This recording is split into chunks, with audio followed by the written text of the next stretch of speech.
Trying to get into wholesaling real estate and you're finding it to be too competitive, stick around, this video is for you. If you're just getting into wholesaling, you've learned that what you need to do is download lists of 5, 10, 15, 20,000 properties, and you have to either hire a full-time cold caller or send bulk text messages yourself. You end up spending 40 hours a week working to hopefully close one deal a month, and if you can do that, maybe you make $5,000 to $10,000. And you end up losing a lot of your deals because other wholesalers outbid you. Most of the money that you spend marketing goes to waste because you're not actually closing any deals.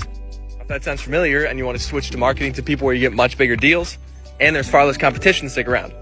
The new list that I'm talking about, what we're going to focus on is we're going to focus on properties that are in physical distress, have a lot of equity, but the kicker is that they're owned by a deceased homeowner.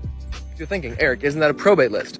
It's not, and here's why. What we're trying to do is we are trying to find properties that are in physical distress that have a lot of equity with a deceased homeowner, but that the children and the heirs do not know about. The goal is to then find those properties, find the heirs, and offer to purchase the properties directly from the heirs. When I first got started doing this, I had zero methodology about it. And what I would do is when I would just come across a property that happened to be owned by someone who's deceased, I would then go search through obituaries, Facebook, and do everything I could to try and get in touch with the heirs.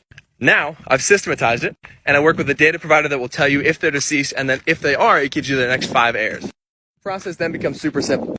Now the process is super simple. All you need to do is find the properties, send them off to Sniper, and request the death data. 24 hours later, you'll get back your results, and then you just begin reaching out to the heirs. Looking to really get into the wholesaling space with zero competition, that's where I'd start. If you need help with that, shoot me a DM over on Instagram, and we'll get you rocking and rolling.